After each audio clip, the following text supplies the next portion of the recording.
Hi kids. So today I'm going to explain the elements of a Shakespearean tragedy.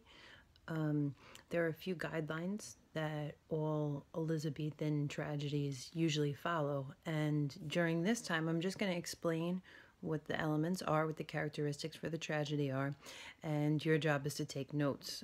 Following this video, there's another link to a quiz that you could take to check that you got the main points of this. So the first characteristic we have of our Shakespearean tragedy is that the tragic story is primarily concerned with one major character.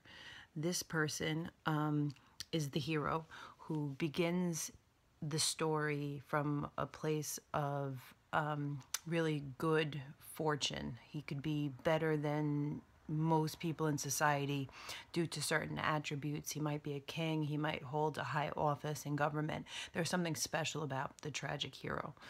But the problem is that the tragic hero has a tragic flaw.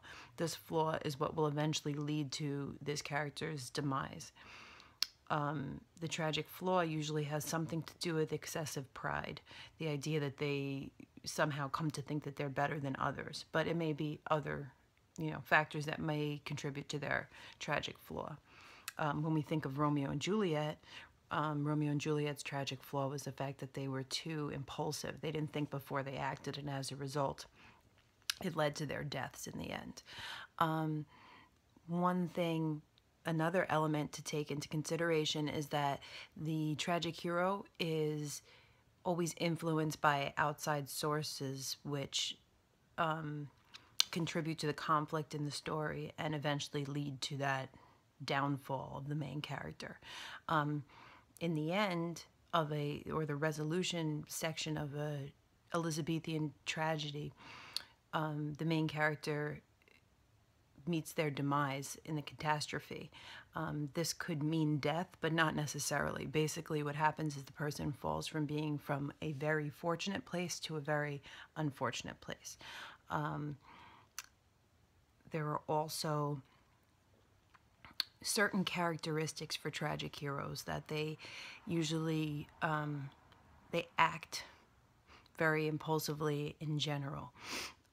There's usually a central conflict. There's an antagonist who works against this tragic hero. In the end, we are meant to sympathize for the tragic hero. We always are, even though they're a flawed character, we like them, we sympathize for them. We don't want them to die at the end or to fall into misfortune. And if it's not that, we appreciate their struggle in general, even if we don't think they're the greatest person in the world. So that's the elements of your tragic hero and the elements of an Elizabethan tragedy in general. Tomorrow we'll focus more on relating this to revenge tragedy as well as we move into Hamlet. Thank you.